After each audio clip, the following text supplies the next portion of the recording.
Where do you want to start? You want to start with coaching hires? You want to start with Trevor Lawrence? Where would you like to be? Where would you like to begin? Trevor Lawrence is an excellent place because we go back to week 4 of the regular season. Dabo Swinney's got Kelly Bryant in tow. Kelly Bryant's been, for all intents and purposes, an outstanding quarterback.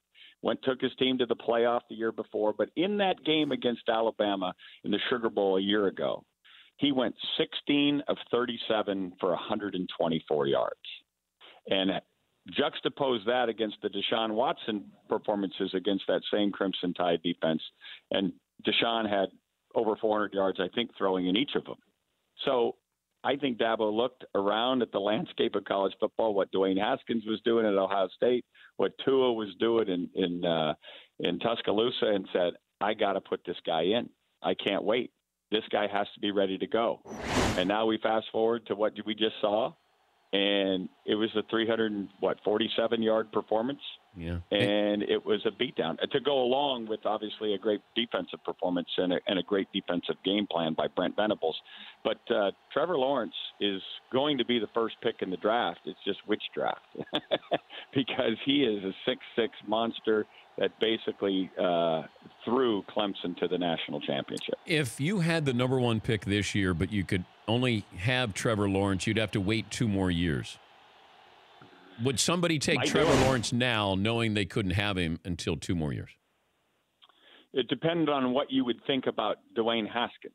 But if Dwayne Haskins, you decided he wasn't what you wanted, then absolutely I would take Trevor Lawrence and wait, because that guy has a beautiful throwing motion. He stands tall in the pocket. He's certainly athletic enough.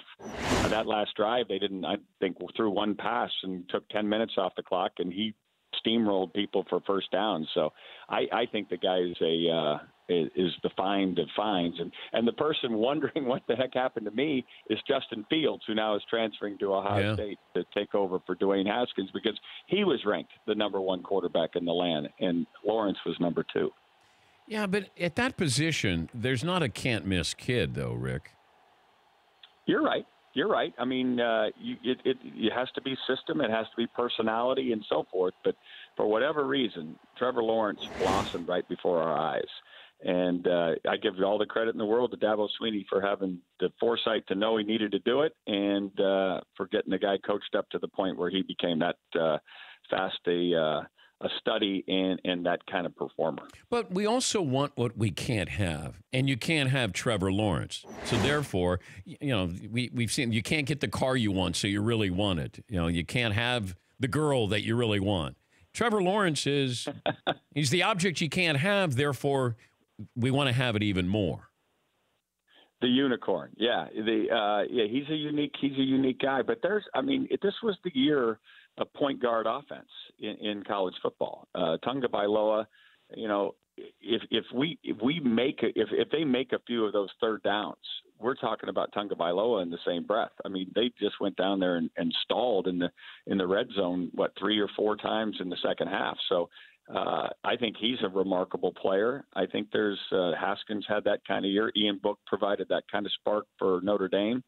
They just don't have the same Justin Rosses and T. Higgins and Devontae Smiths and Henry Ruggs that these others do. For more Dan Patrick Show, tune to Audience Channel 239 on DirecTV or download the Dan Patrick Show app.